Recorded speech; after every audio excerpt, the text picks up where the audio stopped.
Graça e paz, a paz de Deus, Shalom Adonai.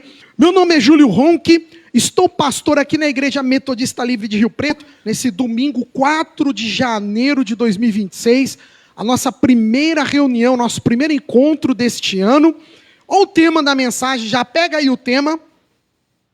Quando os poderes da terra tremem, onde está a esperança da igreja? Olha que forte, hein? Quando os poderes da terra tremem, onde está a esperança da igreja? Vamos lá, hoje a gente vai falar justamente desses acontecimentos. Acharam aí Apocalipse 11, né? A história humana, irmãos, ela é marcada por ascensões e quedas. Governantes surgem com promessas de estabilidade, mas frequentemente desaparecem em meio a crises, conflitos, julgamentos. E quando um líder cai, um líder de uma nação, o mundo reage logicamente com espanto, ou com comemoração, ou com temor. A igreja, porém, ela não é chamada para reagir como o mundo reage. Aí que entra o meu papel pastoral que eu acabei de falar para vocês. Enquanto uns comemoram, enquanto uns choram, enquanto uns... Irmãos, o papel da igreja é outro. A fé cristã, ela não se organiza ao redor de líderes políticos, mas ao redor de um Cristo crucificado e ressurreto. É Jesus, irmãos. Nós, como igreja, é Jesus. A tradição metodista livre, a tradição da nossa igreja, enraizada no evangelho da graça, da santidade, ela nos ensina que Deus continua soberano, mesmo quando a história parece desordenada. Ontem eu fiquei preocupado, comecei a ver as notícias, a gente começa a pensar, né? Deus, Venezuela está do nosso lado. Ela é fronteira com a nossa nação. Ah, Rio Preto está longe. Está nada, irmã. Quando vê, está aqui. Né? A gente fica preocupado. Momentos assim, eles não podem ser convites para o nosso desespero, mas são oportunidades para nós como igreja discernirmos o que realmente importa nesses momentos. Olha que interessante. É isso que nós como igreja. A grande pergunta, ela não é uma pergunta política, mas a grande pergunta ela é espiritual. E olha a pergunta que Deus faz para nós, irmãos. Em quem está a nossa esperança? Sabe, tem muito cristão que está colocando esperança em Trump. Tem muito cristão que está pondo esperança em isso, naquilo, naquele outro, em Lula, em presidente. Não, irmãos. A nossa esperança ela não está nas mãos humanas. Mas a nossa esperança está na cruz do Calvário. Esse Cristo maravilhoso. Sabe por quê? O primeiro ponto que eu quero abordar com vocês, irmãos. O primeiro ponto desta noite, dessa mensagem. Porque o poder humano, ele é limitado. Fala para quem está do lado. O poder do ser humano é limitado. Irmãos, como o poder do ser humano é limitado. Hoje nós estamos aqui, irmãos. Vocês estão vendo que está caindo uma chuva lá fora? Todo mundo ficou preocupado, né? Irmãos, nós somos como essa chuva que está caindo aqui agora e de repente some e vai embora. Tiago usa um sentido muito parecido, dizendo que nós somos como nuvens passageiras. Uma hora estamos aqui, outra hora ali, e de repente, cadê a nuvem? A nuvem desapareceu. E não é só nós, não, até os grandes líderes, não pensa você não. Trump, quem quer que seja, o presidente da maior nação, o homem mais poderoso do mundo, não importa quem seja, irmãos, está aqui nesse momento, pode ser que amanhã não esteja mais. Porque o poder humano é limitado. Vamos abrir Apocalipse? Está aí, verso 15. Capítulo 11. Apocalipse, capítulo 11, que eu já tinha pedido. Verso 15. Eu vou ler na nova tradução, na linguagem de hoje, que é a tradução que a gente adota domingo, né? Olha o que fala João falando para nós, irmãos. Através da revelação dele, o Espírito, esse Deus poderoso falando conosco. Olha que lindo. Os governos deste mundo se tornaram do nosso Senhor e do seu Messias, e ele reinará para todo o sempre. Aleluia. Aí aqui entra aquela questão quem é milenarista, pós-milenarista, amilenarista, né? Aqui é o milênio, quando Jesus provavelmente estará reinando, né? Para aqueles que são milenaristas, pós-milenarista ou pré, não sei. Esse texto, só que vamos entender agora de onde que nasce esse texto. Esquece a interpretação futura. Vamos pensar no texto. João, o contexto de onde que estava naquele momento a igreja de Cristo. A igreja de Cristo sofria o que naquele momento? Perseguição. Mas tanto é que João estava aonde quando ele tem essa visão? Ele estava preso, ele estava exilado numa ilha chamada Ilha de Patmos. E ele estava lá por quê? Porque ele queria? Não. Porque ele foi preso e ele foi exilado lá. Por quê? Por causa que ele era cristão, porque ele pregava o evangelho, ou seja, a perseguição de Roma. Os cristãos do primeiro século viam o poderio militar de Roma como invencível. Se nós formos ver hoje na Terra, qual que é a nação que tem um poderio militar invencível? Deixo para vocês essa retórica.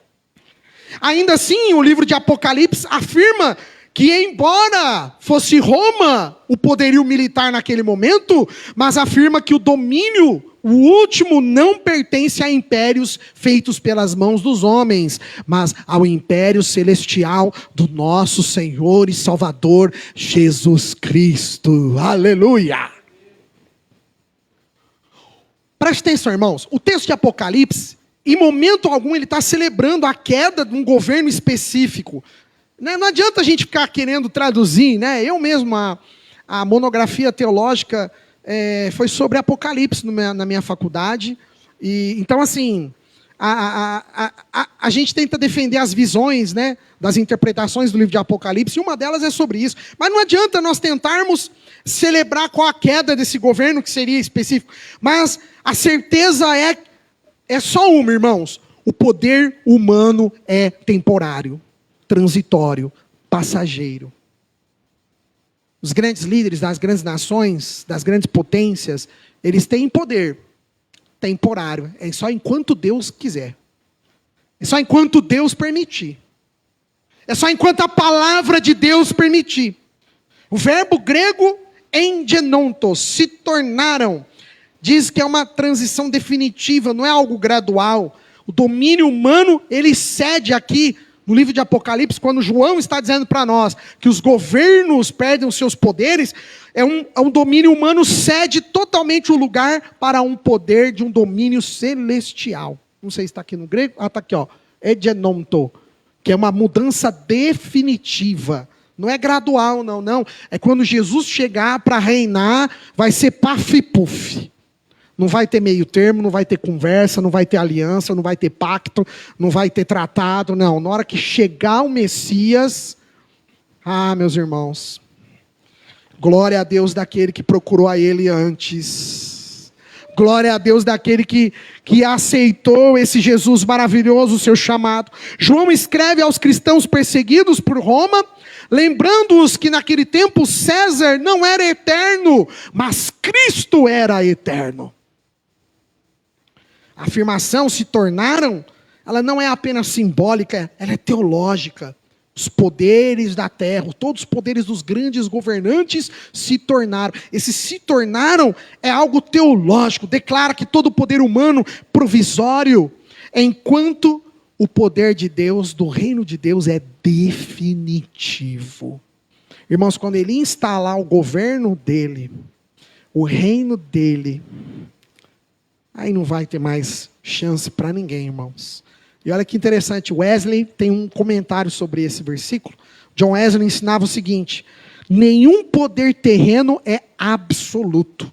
Todos estão, consciente ou inconscientemente, sujeitos à providência de Deus. Não existe poder na terra que seja absoluto a Deus. Não existe. Irmãos, quando líderes caem, a igreja, ela não pode entrar nem em pânico e nem em euforia. Mas temos que nos lembrar que o trono do Cordeiro nunca esteve e nunca estará vazio. Aleluia. O nosso rei não é deste mundo, irmãos. Então, o primeiro ponto que eu gostaria nessa noite de compartilhar com vocês: não se esqueçam, o poder humano é provisório, é limitado, é passageiro. A gente pode até achar, nossa, mas como que irmãos, fique em paz. É como o livro de Salmista diz, né? O choro pode durar uma noite, mas a alegria vem pela manhã, irmãos. Há um momento certo para acontecer, porque o ser humano, o seu poder é limitado. Segundo ponto que eu quero falar para vocês: o que realmente a gente tem que se preocupar? Que nós estamos aqui aflitos, né? Porque ficamos, claro, fazemos parte do Brasil, estamos vizinhos a tudo isso que está acontecendo. A gente agora não sabe o que vai acontecer lá. Vamos viajar para o livro de Hebreus? Vamos lá para Hebreus, capítulo 13. Está ali em cima ali, ó. Hebreus, capítulo 13. E vamos ver o que realmente nós temos que estar preocupados, irmãos. Ai, pastor, estou com medo que vai acontecer. Calma, igreja. Vamos ver o que a gente tem que estar preocupado. Acharam aí? Hebreus 13, verso 16, na Nova Tradução. Não se esqueçam de fazer o bem e de ajudar uns aos outros, pois são esses os sacrifícios que agradam a Deus. A comunidade de Hebreus, irmãos, vivia sobre uma pressão constante. Eles haviam perdido os bens, status, segurança. Os nossos irmãos hebreus, muitos começavam a se perguntar se ainda valia a pena, naquele momento do evangelho, continuar firme na fé cristã. Ora, a palavra grego koinonias, está aqui na tela, ó. Koinonias significa solidariedade concreta, compartilhar. Quando Hebreus está dizendo para nós, ajudar uns aos outros, koinonias. Sabe, irmãos, e especialmente aos que sofrem, né? Ele está dizendo para nós, o problema central não era a negação doutrinária, ou seja, os cristãos hebreus que tanto moravam em Roma, tanto que moravam em Jerusalém, a esses hebreus que essa carta foi escrita, esses cristãos, o problema deles não era heresia, eles não estavam indo contra a palavra de Deus, mas eles simplesmente estavam num cansaço espiritual. Peraí, como que é, Júlio? Eles, fala para quem está do lado, cansaço espiritual. Sabe, irmãos, muitas vezes, como o pastor Marcos, a gente não combinou nada, mas a mensagem está assim, fazendo uma interlocução. O pastor Marcos acabou de falar aqui, abriu a reunião, dizendo algo importante. Como que nós estamos sentindo falta dos irmãos, vendo alguns se perdendo pelo caminho. Ora, irmãos, muitas vezes esse cansaço espiritual, gera um afastamento gradualmente, esfriando o coração da pessoa. Vamos para Hebreus 3? Vamos agora lá na Hebreus 3, você vai entender o que eu estou te falando. Hebreus 3:12. Tomem cuidado, meus irmãos, para que nenhum de vocês tenha um coração mau e sem fé, e acabe se afastando do Deus vivo. Olha como é forte isso, irmãos. Não é brincadeira, não. Sabe, por isso que eu falo, irmãos, a coisa mais importante que nós podemos cuidar, todo mundo acha que é da saúde, todo mundo acha que é o trabalho, que é o emprego, todo mundo acha que é a família, todo mundo acha que é muita coisa. Isso tudo é importante. É sim, não vou negar. Mas o que é mais importante é o que eu sempre falo para o Isaac, que já tem entendimento. Eu falo, filho, se o pai um dia se for, que você nunca se afaste de Deus. 3 coisas. Não se afastar de Deus, cuidar da sua mãe e do seu irmão. Sabe, irmãos, como que nós não cuidamos da nossa espiritualidade? A gente cuida de comprar um telefone novo, a gente cuida de ter uma roupa bonita, a gente cuida de ter um carro bom, a gente cuida da nossa saúde, vai no médico, a gente faz tanta coisa. Mas quando fala da gente cuidar do nosso espírito, do espiritual, as pessoas não querem. Ah não, eu vivo do meu jeito, eu tenho a fé que é do meu jeito, eu creio Deus do meu jeitinho, eu amo Deus do meu jeitinho. Eu não, tem até uma música, eu sempre cito essa música, porque eu acho legal essa parte, eu lembro sempre disso. Tem uma música secular, né, que fala isso, né? Não desejamos mal, mas ele põe uma vírgula, né? A quase ninguém. Não tem uma música do mundo aí fora que fala isso? Ah, eu não desejo mal, pastor, eu tenho o meu jeitinho. Não preciso de igreja, não precisa de estar ligado. Não, que isso? Para que eu preciso de pensar na minha espiritualidade? Sabe por quê, irmãos? Porque o afastamento que Hebreus está dizendo para nós, esse esfriamento no coração das pessoas, estavam perdendo seu ânimo. Você fala hoje com muito cristão, que era 5, 10 anos atrás, obreiro de igreja. Você encontra com ele hoje, você fala, você vê a pessoa, você não acredita. Pô, mas você não era obreiro da igreja? Esfriamento do coração, perda do ânimo, as pessoas estão perdendo o seu ânimo. E essa carta de Hebreus, ela é justamente para essa igreja que estava precisando perseverar. E olha a palavra do teólogo Adam Clarke. Olha que bonito esse teólogo metodista. O Adam Clarke, ele fala para nós, a perseverança cristã é mais ameaçada pelo desânimo prolongado do que pela perseguição repentina. Peraí, Júlio, não entendi. O Adam Clarke estava dizendo o seguinte, que o problema de Hebreus não era Nero, a perseguição de Roma naquele momento, mas era justamente o desânimo prolongado, é aquela coisa que faz anos que eu não estou vendo Deus agir na minha vida, faz anos que eu não estou vendo Deus mudar, faz anos que eu não estou sentindo mais o Espírito Santo, faz anos que eu não estou mais orando, faz anos que eu não estou mais... É isso que pode gerar o perigo espiritual para as nossas vidas. O verbo que aqui foi utilizado é o afastar-se. E ele carrega justamente a ideia de deslizar lentamente. Não é a pessoa... Aqui, quando Hebreus está falando, a carta de Hebreus, não é uma questão que eles eram hereges, estavam na heresia, eram pessoas más. Não. Simplesmente estavam lentamente escorregando num cansaço espiritual. E a comunidade dos hebreus não queria mais lutar, porque o peso estava muito grande. Eles se perguntavam, vale a pena continuar sendo cristão? Quanta gente que não abandonou a igreja, porque ela começou a perguntar a si mesma, vale a pena ficar indo na igreja? Vale a pena sofrer tanto? Né? A gente sabe que tem igrejas aí que fica aquele negócio de você tem que pagar o preço, que você tem que ir, você tem que ir. Irmão, não tem que pagar nada não, irmãos. Tudo o que tinha que fazer, Jesus já fez por nós, irmãos. É por isso que tem muita gente cansada hoje. Não entendeu a música, a segunda música que nós cantamos. Essa música a gente tem que cantar ela todo dia quando a gente acordar. E o teu trabalho é descansar em mim. É Deus falando para nós.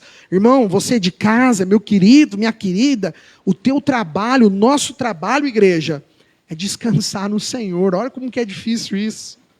Será que é difícil isso? Por isso que essa carta para os hebreus insiste tanto na perseverança, para eles não abandonar a congregação. Se você for lá em Hebreus capítulo 10, verso 25, eu já preguei sobre isso. Fala daquelas pessoas que estavam abandonando os cultos, os encontros. Tem muita gente que às vezes abandona. E aqui em Hebreus capítulo 12, verso 1, que fala de correr a carreira até o fim.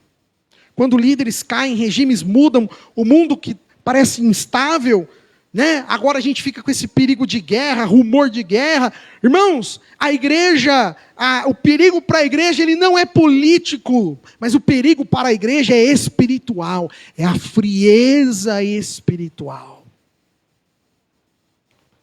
Perder a nossa sensibilidade espiritual, substituir a compaixão por opinião. O que eu vejo de crente comentando, né, no Instagram, pessoas que se dizem evangélicas, e isso e aquilo nessas postagens. Irmãos, trocar a oração por indignação. Eu estou indignada. Não, irmãos, vamos orar. Nós somos cristãos. Os cristãos foram levantados para orarem. Não é para a gente se indignar, sim ou não. Confundir fé com posicionamento ideológico. Qual que é o problema hoje da igreja evangélica? É isso que está acontecendo. Estão misturando a fé com posicionamento ideológico. Gente do céu, não vamos fazer isso não. Fé é fé.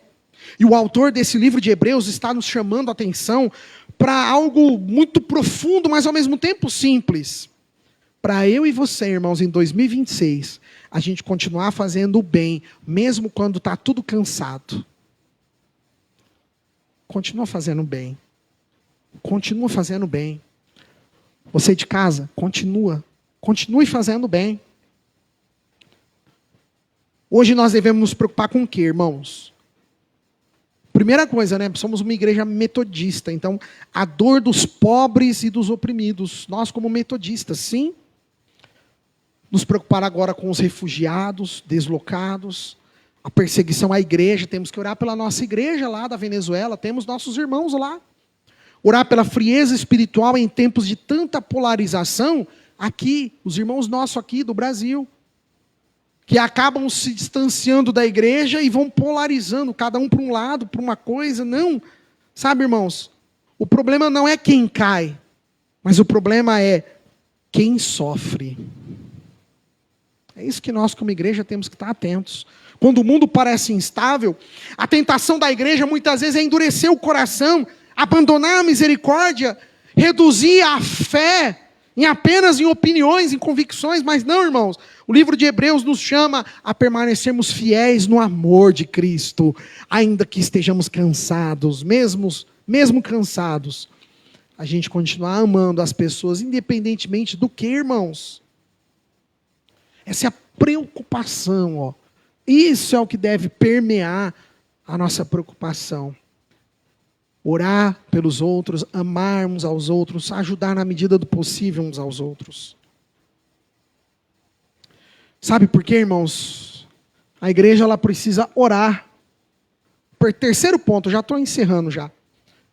A igreja que ora pelo mundo, e não apenas por um único propósito, mas nós temos que orar pelas nações. Temos que orar pelo... Vamos abrir lá 1 Timóteo. Eu já estou encerrando já. 1 Timóteo, capítulo 2, verso 1. Está aqui, ó, 1 Timóteo 2.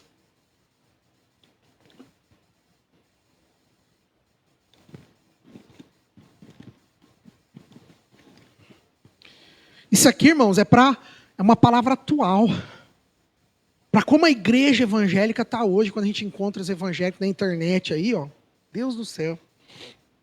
Esse povo que não tem estudo dentro da igreja deles, que infelizmente, né, nem todos os pastores levam essa informação, esse conhecimento. Não é só aqui a metodista. Temos igrejas sérias em Rio Preto, igrejas sérias no Brasil. O povo precisa acordar, o povo precisa despertar. Olha o que Timóteo nos ensina, irmãos. 1 Timóteo 2:1, capítulo 2, verso 1. Antes de tudo, olha lá, ó, antes de tudo, peço que sejam feitas orações, pedidos e ações de graças a Deus. Por quem, igreja? Por todos. Está aí na Bíblia de vocês aí? Por todos? Ou está só pelo Júlio? Por todas as pessoas. Como que está aí a tradução? Você não está abrindo a Bíblia, irmãozinho? Tem que abrir a Bíblia. Tem a Bíblia, irmãozinho. Todas as pessoas. Lindo. Por todos. Tem mais alguma coisa diferente aí na Bíblia de vocês? Está entendendo, irmãos? Paulo aqui ele está ordenando a oração universal, que a igreja ela não escolhe por quem ela ora com base na afinidade política, por base na afinidade nacional. Não, a igreja ela ora por todos, porque Deus ama todos. Paulo escreve a Timóteo em um contexto imperial. Ó, imperial, por quê? Porque Roma era o império romano militar que dominava neste momento o Oriente Médio. Paulo escreve para Timóteo num contexto totalmente hostil, militar, imperial. Paulo não disse apenas para Timóteo, ó, ore apenas pelos líderes bonzinhos. Paulo não disse para Timóteo, ó, ore apenas para as pessoas que fazem o bem. Paulo não disse para Timóteo, olha, ore apenas, Timóteo, para aquele lá que é da igreja. Não. Paulo, ele disse para que Timóteo orasse por todos, inclusive os governantes injustos. Opa, por que não? Ai, pastor, mas nós vamos orar por aquele governante que eu acho que é injusto? Sim, você vai orar para Deus pôr a mão sobre ele, irmão. Fala a Deus que a sua justiça prevaleça sobre a vida dessa pessoa, sobre o governo dessa pessoa. Nós somos chamados para orar por todos. O termo no grego é o hiperpanton, tá aqui, ó. Hiper, muitos, né? Ou seja, todos, né? Panton, todos. De panteon, de panton, de muitos. Hiperpanton. E elimina qualquer fronteira nacional ideológica. Não é só orar por quem é cristão. Aí eu vou orar só porque aquele é evangélico. Não, irmãos. Deus nos chama para orarmos por todas as pessoas, quaisquer sejam as suas religiões, quaisquer sejam as suas filosofias, quaisquer sejam as suas ideologias políticas, não importa. A intercessão cristã, ela é universal, que é católica, por isso que católico significa universal, que é para todos. O Albert Barnes, que é um teólogo presbiteriano, olha o que ele fala para nós aqui, ó, Albert Barnes. A intercessão cristã revela a largura do amor de Deus que não se limita a povos ou sistemas. A gente vê a igreja que ora, a gente vê o amor de Deus nela quando a igreja sabe orar. Não é só orar vou orar porque o irmãozinho é bonzinho. Não, temos que orar também por aquele irmão que não é bom, para Deus transformá-lo numa boa pessoa. Para Deus mudar o coração daquela pessoa. Nós temos que orar hoje pela Venezuela, por cura, por justiça, por conversão. Vamos orar para que Deus use esse momento de tanta incerteza naquela nação, para mais e mais pessoas se achegarem ao Evangelho na Venezuela. Orar pelos Estados Unidos para que haja responsabilidade nas ações futuras agora. Orar pelas nações que estão nesse momento em guerra. A gente tem dito que na África tem guerras constantes, no Oriente, guerra constante, na Ucrânia, guerra constante. Orar pela igreja perseguida, lembra dos nossos irmãos? Todo mês de junho a gente faz aqui o DIP, o domingo da igreja perseguida. Irmãos, eles estão sofrendo diariamente, é todo dia. Não tem descanso. Temos que orar por um mundo ferido pelo pecado. O inimigo ele tem trabalhado, as trevas têm trabalhado contra os seres humanos, contra a terra. Sabe, irmãos, Cristo morreu pelo mundo, ele não morreu por uma bandeira ideológica, partidária, nada, não. Cristo morreu pela humanidade. Por isso que precisamos orar pela Venezuela, para que haja restauração, para que haja justiça naquela nação. Orarmos para as grandes potências, para terem humildade os seus líderes. Orarmos pelo mundo inteiro, porque a redenção em Cristo ela é global. Orarmos, irmãos.